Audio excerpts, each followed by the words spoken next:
আজকের এই ৩২তম বার্ষিক ওয়াজ মাহফিল সম্মানিত সভাপতি,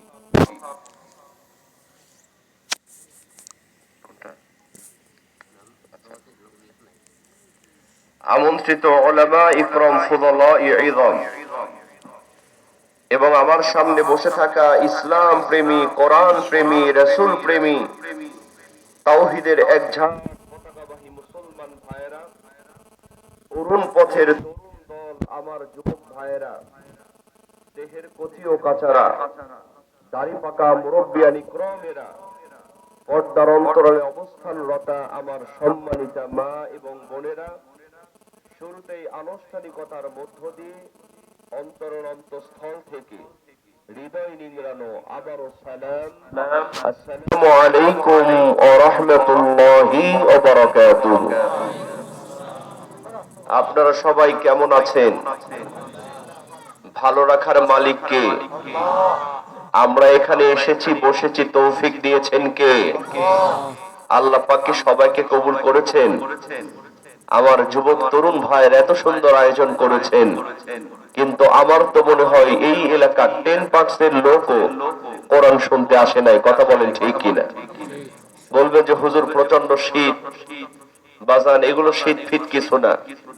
এখানে ওয়াজ মাহফিল না হয়ে যদি কনসার্টের আয়োজন হতো, যাত্রার প্যান্ডেল হতো, আর মমতাজ টেনে যদি গান গাওয়ানো হতো, ফাইটে যায় ওরে বুকটা ফাইটে যায়, ওরে বন্ধু যখন বউ লইয়া আমার বাড়ির সামনে দিয়া রঙ্গ কইরা হাইটে যায়, ফাইটে যায়, এই ফাটাফাটি যদি হতো, এইটুক মাঠে জায়গা দেয়া যেত?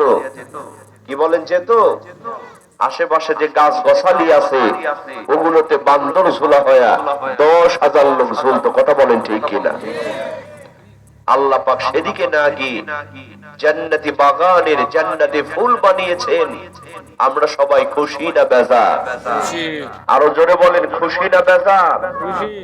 যারা হলেন খুশি, মুখে নিয়ে হাসি, আওয়াজ দিয়ে বেশি উঁচু করে কল্লা, একটু চিৎকার দিয়ে বলেন আলহামদুলিল্লাহ।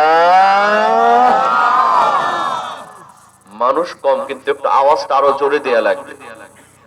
আমাদের এলাকায় 2 জন মহিলা ঝগড়া লাগলে এর চাইতে বেশি আওয়াজ হয়। বুঝতেছেন তো? কিয়ামত পর্যন্ত যদি আল্লাহর প্রশংসা করা হয়, শেষ করা যাবে?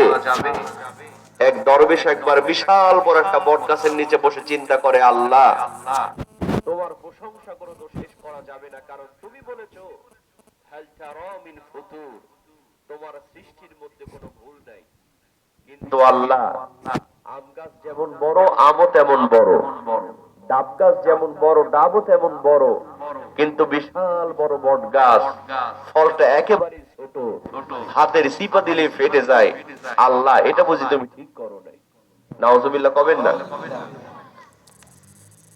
সঙ্গে সঙ্গে একটা দমকা হাওয়া, একটা ঝোড়ো হাওয়া বয়ে গেল। ওই দরবেশের মাথার মধ্যে বট গাছের ফলটা যখন এসে পড়লো, ওই দরবেশটা সঙ্গে সঙ্গে আল্লাহর জমিনের মধ্যে সেজদায় লুটায়া পড়লো।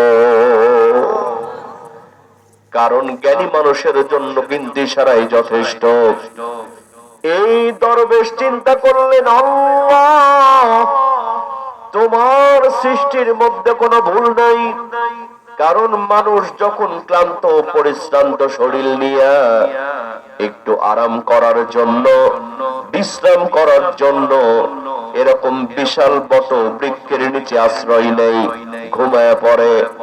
আল্লাহ তাআলা ওই ডাব গাছের মতো ফলগুলো যদি বড় বড় হতো আর মানুষের মাথার মধ্যে যদি পড়তো, মানুষের মাথা সঙ্গে সঙ্গে ডিম পৌঁছে যেত। আল্লাহ, তোমার প্রশংসা করে শেষ করা যাবে না, কারণ এজন্য মানুষের যেন ক্ষতি না হয়। গাছ করেছো বড়, ফলটা রেখেছো ছোট। জোরে কোন সুবহানাল্লাহ। এজন্য আল্লাহ বললেন, বান্দারি প্রশংসা করবা কেন, গোলামি করবা কেন? তুমবা রুজিল البصر ينقلب إليك البصر خاسئا وهو حسير চিৎকার দিয়ে বলেন আল্লাহু আকবার। আল্লাহ রাব্বুল আলামিন বলেন বান্দারে আমার আকাশের দিকে তাকাও, জমিনের দিকে তাকাও, লক্ষ লক্ষ তারকাগুলির দিকে তাকাও, সূর্যের দিকে তাকাও, চন্দ্রের দিকে তাকাও, দেখো তো কোনো ভুল ধরতে পারো কিনা। তোমার দৃষ্টি ক্লান্ত পরিশ্রান্ত হয়ে তোমার দিকে ফিরে আসবে, কিন্তু আমার সৃষ্টির মধ্যে কোনোদিন তুমি ভুল ধরতে পারবা না। তোমার হুকুম ছাড়া গাছের একটা পাতাও নড়ে না, শিশির কোনা মেঘের বাদল কিছু ঝরে না। আমার আশায় আশায় দিন ফুরালো আইসা মায়ার সংসারে, আখির কাষ্টমে বান্ধ না দয়ালা আমারে, ও দয়াল বান্ধ না আমারে, দয়াল বান্ধ না আমারে, দয়াল বান্ধ না আমারে, ও দয়াল বান্ধ না মারে। চিৎকার দিয়ে বলেন না মারহাবা। তাহলে আওয়াজ আসতে হবে না জোরে হবে? কণ্ঠ দিয়েছেন কে? সুতরাং আল্লাহর প্রশংসা করতে গিয়ে যদি আমাদের কণ্ঠটা ভেঙেও যায়, কারো কোনো লস হবে? কি বলেন লস হবে? সবাই জোরে সরে আওয়াজ দিতে রাজি আছেন না নাই? সবাই রাজি আছেন তো? সবাই রাজি আছেন তো? আসুন দল মত নির্বিশেষে যার কণ্ঠে যত শক্তি আছে সমস্ত শক্তি উজাড় করে আবারও বলে উঠছে আলহামদুলিল্লাহ। সবাই বলেন রব্বানা লাকাল হামদ হামদান কাসীরান তাইয়িবান মুবারাকান ফীহি। প্রশংসা করলাম কার? আসুন আমরা এবার মূল তাফসীরের দিকে চলে যাই। আমার ভাইয়েরা, আমি আজকে আপনাদের সামনে পবিত্র আল কোরআনুল কারীমের একটি গুরুত্বপূর্ণ সূরা, সূরার নাম হলো সূরা ইব্রাহিম।